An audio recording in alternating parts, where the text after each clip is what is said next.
Herzlich willkommen zu einem neuen Video hier auf dem Kanal Spirituelles Wissen. Schön, dass du hier bist.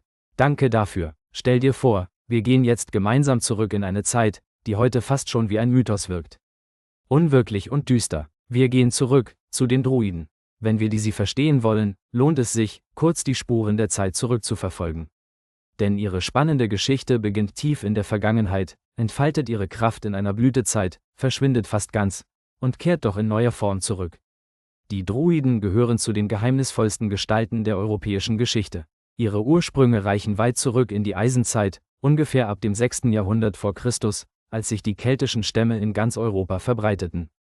Schon damals gab es Hinweise auf eine besondere Priesterklasse, die nicht nur die Natur verstand, sondern auch die geistigen und gesellschaftlichen Strukturen der Menschen prägte. Ihre eigentliche Blütezeit hatten sie zwischen etwa 300 vor Christus und 100 nach Christus. In dieser Zeit waren sie das geistige Rückgrat der keltischen Welt, die Richter, Philosophen, Heiler und Lehrer. Und, heute völlig unvorstellbar, das Ganze in einer einzigen Person. Sie waren Ratgeber der Herrscher und zugleich Bewahrer der Mythen und Gesetze. Kein bedeutendes Fest, keine große Entscheidung und kein heilendes Ritual geschah ohne die Weisheit und den Segen der Druiden. Doch mit dem Vordringen des Römischen Reiches änderte sich leider alles. Julius Caesar selbst berichtete ausführlich über sie und sah in ihnen einen Einfluss, der so groß war, dass er ihn für die römische Macht gefährlich hielt. Warum nur hatte er so große Angst vor ihnen? Er hatte offenbar sehr schnell erkannt, welche Magie, Einfluss und damit Macht die Druiden umgab, und zwar von der Art, die normale Menschen nicht erfassen können. Schritt für Schritt wurden ihre Rituale verboten, ihre heiligen Haine zerstört und ihre Stellung untergraben. Spätestens im 4. Jahrhundert nach Christus waren sie als organisierte Priesterschaft weitgehend verschwunden. Trotzdem lebten ihre Spuren weiter. Gutes wird vom Bösen niemals ganz ausgerottet. Viele Bräuche, Feste und Geschichten, die wir heute noch kennen, haben ihren Ursprung in jener Zeit. Im Mittelalter waren Druiden zwar längst nicht mehr präsent, aber sie wirkten weiter. In Sagen, in Volksliedern, in den Überlieferungen, die sich hartnäckig hielten und Generation für Generation weitergetragen wurden. In der Neuzeit, besonders ab dem 18. Jahrhundert, kam es dann zu einer Art Wiedergeburt. Gelehrte, Dichter und spirituell Suchende entdeckten die Druiden und ihr Wissen neu. Sie gründeten Orden, hielten Zeremonien ab und verbanden sich bewusst wieder mit den alten keltischen Traditionen. Natürlich war dies keine direkte Fortsetzung der historischen Druiden, sondern eine romantische Wiederbelebung, aber sie zeigt, dass die Faszination für diese uralten Weisen bis heute anhält. Nun, das war ein kleiner Exkurs in die Geschichte der damaligen Zeit. Jetzt aber gehen wir in eine Zeit, in der Wälder noch sehr dunkel, dicht und geheimnisvoll waren, in der Nebel über den Hügeln hing und die Menschen noch viel stärker mit der Natur verbunden waren, als wir es uns in unserer modernen Welt vorstellen können. In dieser Welt gab es Menschen, die nicht nur Heiler waren, nicht nur Lehrer oder Ratgeber, sondern eine einzigartige Rolle in ihrer Gemeinschaft spielten. Es waren die Druiden, und sie bildeten das Herz, den Verstand und die Seele der keltischen Kultur. Wir alle kennen aus den Sagen einen wundervollen Magier, Merlin war sein Name. Wenn du heute von ihnen hörst, hast du vielleicht Bilder im Kopf von Männern mit weißen Gewändern, die unter alten Eichen stehen und geheimnisvolle Rituale vollziehen. Damit liegst du gar nicht so falsch. Manche denken sofort an Zauberer aus Geschichten oder Filme, aber die Wahrheit ist noch viel spannender und vielschichtiger. Sie waren sehr wichtige Menschen, sie waren die Bewahrer des Wissens und sie waren die geistigen und spirituellen Meister ihrer Zeit. Man könnte sagen, sie waren so etwas wie Universitäten in Menschengestalt, wandelnde Bibliotheken ohne Bücher, weil all ihr Wissen über Generationen hinweg mündlich weitergegeben wurde. Druiden hatten eine extrem wichtige Rolle. Das können wir uns heute kaum noch vorstellen. Sie waren Ratgeber der Könige, Magier, sie waren Richter, die Streit schlichten konnten, sie waren Heiler, die die Geheimnisse der Pflanzenmedizin kannten und natürlich auch mit Astrologie vertraut. Sie verstanden die Sterne und die Bewegungen des Himmels, sie kannten die Heilkräfte der Natur, und sie wussten, wie man das Wissen der Ahnen bewahrte.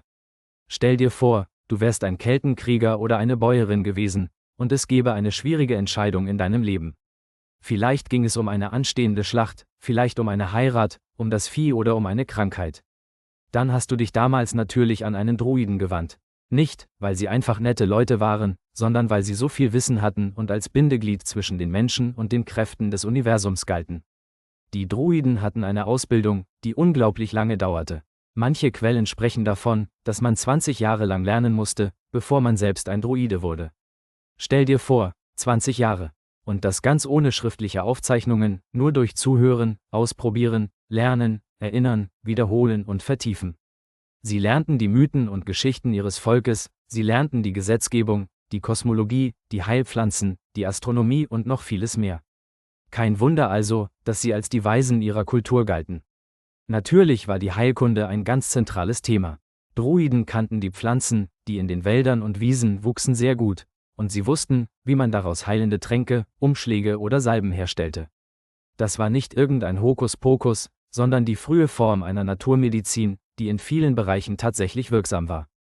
Weitaus wirksamer als die Chemie, die uns heute als Mittelchen verkauft werden. Kräuter wie Mistel, Schafgarbe und Weidenrinde waren wichtige Bestandteile ihrer Heilkunst. Sie nutzten die Mistel zum Beispiel gegen Krämpfe oder als Stärkungsmittel, die Weidenrinde gegen Schmerzen, lange bevor jemand auf die Idee kam, daraus Aspirin zu entwickeln. In dieser Hinsicht waren die Druiden also echte Vorreiter der Naturheilkunde.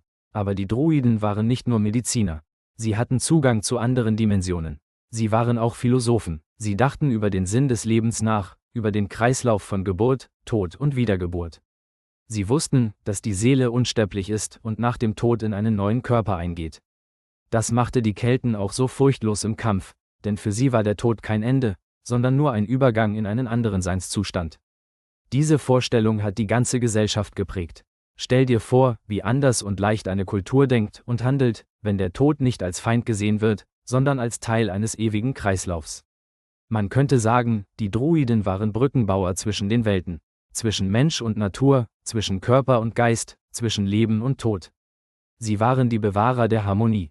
Sie wussten, dass alles miteinander verbunden ist, dass die Bäume nicht nur Bäume sind, sondern Lebewesen mit einer Seele. Sie sahen die Sterne nicht nur als Lichter am Himmel, sondern als Wegweiser und als Spiegel für das, was auf der Erde geschieht. Nun fragst du dich vielleicht, ob es Druiden heute noch gibt. Die Antwort ist, ja, in gewisser Weise schon, sie nennen sich nur anders.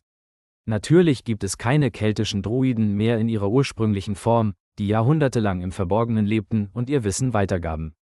Leider nicht, aber die Idee, die Philosophie und die spirituelle Haltung der Druiden ist nicht verschwunden. In der Neuzeit hat sich ein moderner Druidenorden entwickelt.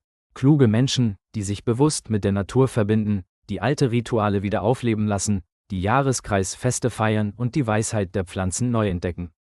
Manche von ihnen sehen sich als spirituelle Heiler, andere als Philosophen oder Naturmystiker.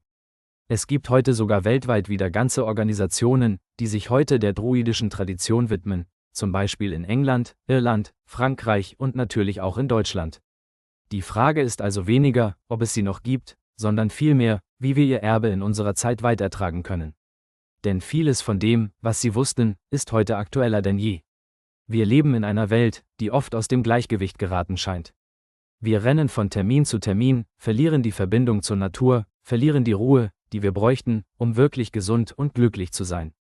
Wenn wir uns erinnern, wie sehr die Druiden die Natur als Lehrmeister betrachtet haben, können wir daraus auch für uns etwas lernen. Es geht darum, wieder ruhig zu werden, gut zuzuhören. Den Vögeln, dem Rauschen der Bäume, den Zeichen des Himmels. Es geht darum, wieder zu spüren, dass Heilung nicht in Tabletten steckt, sondern auch in der Berührung, im Atem, im Vertrauen in die Kräfte der Erde. Und es geht darum, Weisheit nicht nur in Büchern zu suchen, sondern auch im Leben selbst. Die Druiden waren keine Hexer, die irgendwelche Pseudo-Wunder vollbrachten, sondern Menschen, die mit Hingabe und mit tiefer Verbindung zu allem Lebendigen gelebt haben. Das ist auch ihre wahre Magie. Sie bestand nicht in Feuerbällen oder Zauberstäben, sondern in der Kunst, die unsichtbaren Zusammenhänge des Lebens zu erkennen und sie für das Wohl der Gemeinschaft zu nutzen. Stell dir vor, du sitzt an einem Sommerabend an einem orangeroten, lodernden, warmen Feuer, und jemand beginnt, die geheimnisvollen, alten Geschichten der Druiden zu erzählen und sie mit alten Liedern auszuschmücken. Deine eigenen Vorfahren saßen auch dort am Feuer dabei und haben sich diese Geschichten erzählt. Geschichten von Göttern, Helden, von Weisheit und natürlich von Heilung. Du würdest merken, dass diese Geschichten nicht einfach nur Märchen sind, sondern dass sie tief in dir etwas anrühren. Genau das war die Kunst der Druiden, das frühere Wissen nicht nur mit dem Verstand zu vermitteln, sondern so, dass es dein Herz und deine Seele berührt. Und vielleicht spürst du beim Zuhören sogar, dass auch in dir ein kleiner Teil von dieser druidischen Weisheit lebt. Dass du ebenfalls diese besondere Fähigkeit hast, dich mit der Natur zu verbinden, Naturwesen zu spüren oder zu sehen, Heilung zu empfangen, Weisheit zu erkennen. Vielleicht merkst du, dass auch du ein Teil dieser alten Tradition bist, wenn du offen dafür bist. Denn am Ende geht es nicht darum, ein Druide im historischen Sinn zu sein. Es geht heute darum, die Haltung der Druiden, die Ruhe und die Weisheit in unser heutiges, oft stressiges Leben zu bringen.